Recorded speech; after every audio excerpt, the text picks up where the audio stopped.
Seja bem-vindo, seja bem-vinda a mais uma videoaula de matemática. Meu nome é o professor Emiliano e hoje nós vamos ver algumas questões da OBMEP e da Banca Saresp, tranquilo? Então vamos lá, vem comigo por favor. Aqui nessa questão está pedindo exatamente para você calcular o valor de x e determinar quanto mede cada ângulo, tranquilo? Então olha só, a soma das medidas dos ângulos adjacentes da figura é igual a 65 graus, tranquilo? O que é que o aluno precisa entender?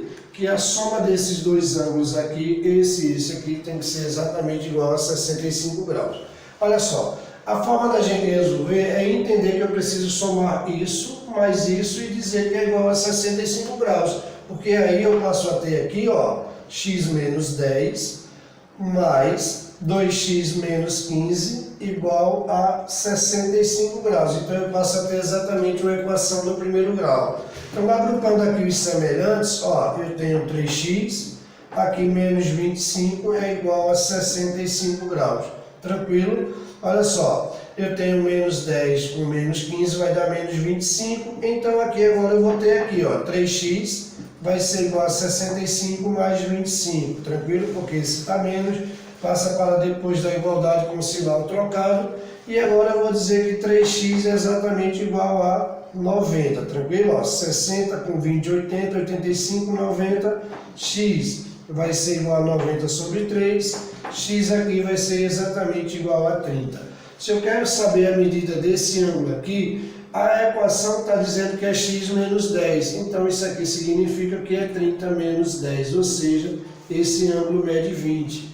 Ó, se a soma dos dois dá exatamente 65 graus, então significa que esse ângulo maior aqui ele tem exatamente 45 graus, tranquilo? Então o primeiro tem 20 e o segundo tem 65. Obrigado, vamos para a próxima questão. Essa daqui super tranquila para a gente poder fazer a questão da OBMEP, que diz exatamente o seguinte, ó, Margarida viu no quadro negro algumas anotações da aula anterior, um pouco apagadas, conforme mostra a figura. Aí está perguntando aqui, ó, qual é o número que foi apagado. Então, assim, nessa estrutura aqui, a primeira coisa que eu faço é colocar um x, porque eu preciso descobrir um número que eu não conheço. Se tem algo que eu não conheço, eu posso usar uma variável para um termo desconhecido, tranquilo. Outra coisa, eu tenho aqui em cima uma multiplicação e nessa estrutura eu posso já entender que aqui eu vou ter exatamente duas frações.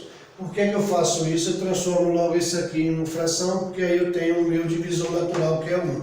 Vamos lá, olha só. Eu vou ter aqui, ó, 2 vezes 12 menos x, isso aqui está sobre 3, é igual a 5, que eu também transformei aqui em uma fração, coloquei aqui o tracinho de 1.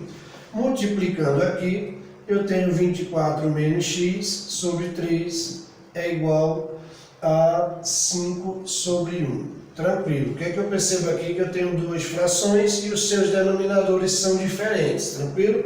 Então eu preciso exatamente tirar o MMC. Quando eu tiro o MMC de 3 e 1, eu tenho exatamente aqui o MMC para as duas frações igual a 3. Vou aplicar agora aquela regrinha, divide e o resultado multiplica. Eu pego 3, divido por 3, vai me dar 1.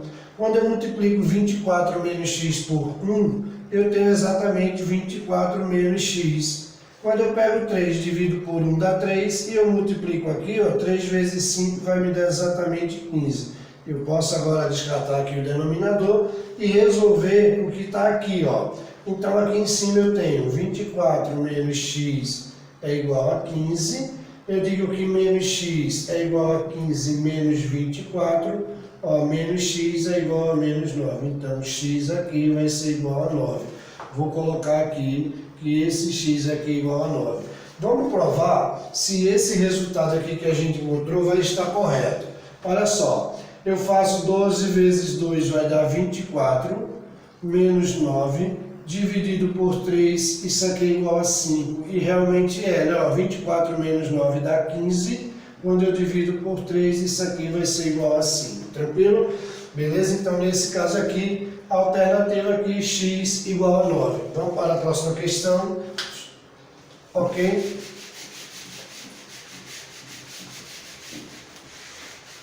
Vamos lá. Olha só. Também da OBMEP, que diz o seguinte, ó, para fazer 24 pães, um padeiro usa exatamente 1 kg de farinha de trigo, 6 ovos e 200 gramas de manteiga. Qual é o maior número de pães que ele conseguirá fazer com 12 kg de farinha, 54 ovos e 3,6 kg de manteiga? Tranquilo? Olha só, primeira coisa que eu vou entender, que a gente precisa entender nesse caso.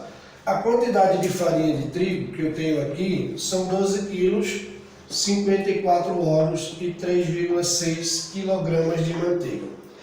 A proporção, a gente vai falar em proporcionalidade, diz que para fazer 24 pães vai ser 1 kg de trigo, 6 ovos e 200 gramas de manteiga. Tranquilo? Se eu pegasse todo o trigo que tem aqui, certo? A gente precisa pensar dessa forma. Se eu pegasse todo o trigo que eu tenho aqui e eu quisesse pegar todo esse trigo e fazer de pães, quantos ovos eu iria precisar? Será que esse número, a quantidade de ovos aqui vai satisfazer essa quantidade aqui de trigo? A gente vai observar o seguinte, ó. Eu vou pegar exatamente 12, vou multiplicar por 6, que eu preciso de 6 ovos para fazer 24 pães. Tranquilo? 12 vai 1, aqui vai dar exatamente 72 ovos. Bom, eu só disponho exatamente de quanto? De 54 ovos.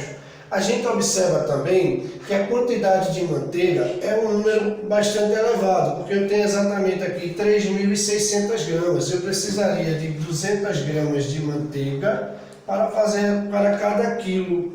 Tranquilo? E se eu pegasse aqui, por exemplo, 12 quilos de farinha de trigo, eu não conseguiria fazer. Qual é a ideia aqui, ó? Eu vou pegar aqui a quantidade de ovos, 54, e aqui eu vou dividir exatamente por 6.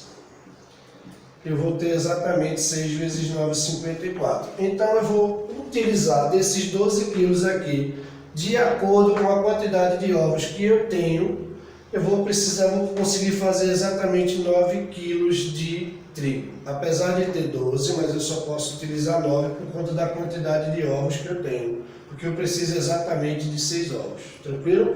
E agora eu vou fazer o seguinte, ó. Eu vou pegar aqui 24, vou multiplicar aqui pela quantidade de quilos de trigo, porque para cada quilo eu tenho exatamente 24 pães.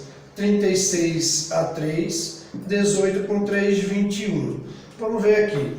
Eu tenho aqui na letra B exatamente 216 pães com essa quantidade de material para a gente poder fazer. Tranquilo? Vamos lá, vamos para mais uma questão, por favor.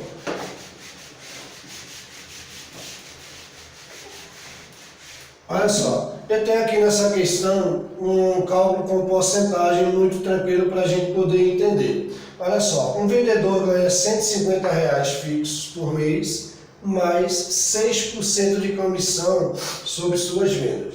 No mês de março ele vendeu R$1.200 de mercadoria.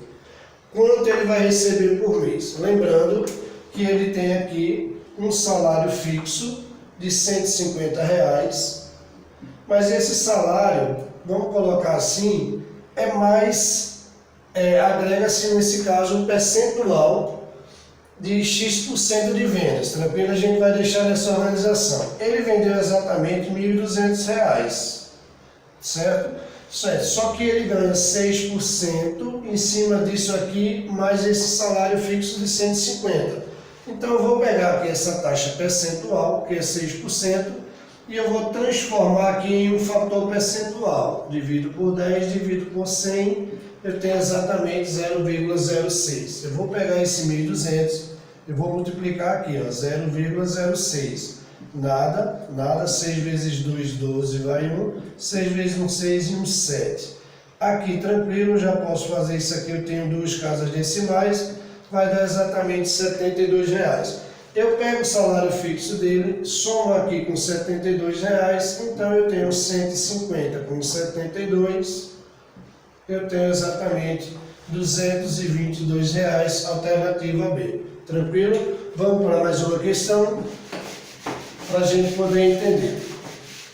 Certo? Olha só, uma questão muito bacana da OBMEP também, aqui envolvendo o Teorema de Pitágoras. Questão muito tranquila, muito fácil da gente fazer. No triângulo PQR, ó, PQR está aqui no finalzinho do outro vértice, a altura PF divide o lado, tá vendo? Tá? QE. Então está dividindo esse lado aqui em dois segmentos de medidas, QF, tá aqui, e RF, que é justamente isso aqui. Se PR, tá aqui, ó, se PR mede 13, qual é a medida de PQ? Então eu quero saber primeiro essa medida aqui, eu também quero saber essa medida aqui, X. Então a gente sabe que quando a gente tem uma estrutura dessa, a gente lembra exatamente de que? Do teorema de Pitágoras. Tranquilo? Eu tenho aqui um triângulo retângulo, eu tenho a medida desse cateto, tenho a medida dessa hipotenusa e eu quero encontrar essa medida desse outro cateto aqui. Então o que é que eu vou fazer? Ó, quadrado da hipotenusa é igual à soma dos quadrados dos dois catetos. Tranquilo? Então eu vou ser aqui, ó, já conheço a minha hipotenusa, é o maior lado do triângulo retângulo oposto ao ângulo de 90 graus. Então eu já vou fazer assim, ó, 13 ao quadrado vai ser igual a b ao quadrado mais 5 ao quadrado que está ali. Tranquilo? Então eu tenho 169, vai ser igual a b ao quadrado mais 25. Vamos isolar esse b aqui, eu vou ter exatamente o seguinte, ó, se eu pegar 169 e tirar 125, vai me dar 144. Logo, a raiz quadrada de 144, a operação inversa de potência ao radical, o meu B aqui vai ser exatamente igual a 12, tranquilo? Então aqui, essa altura relativa aqui, ela tem exatamente 12. A gente vai observar agora que a gente formou um outro triângulo, tranquilo? Ó, eu tenho aqui esse cateto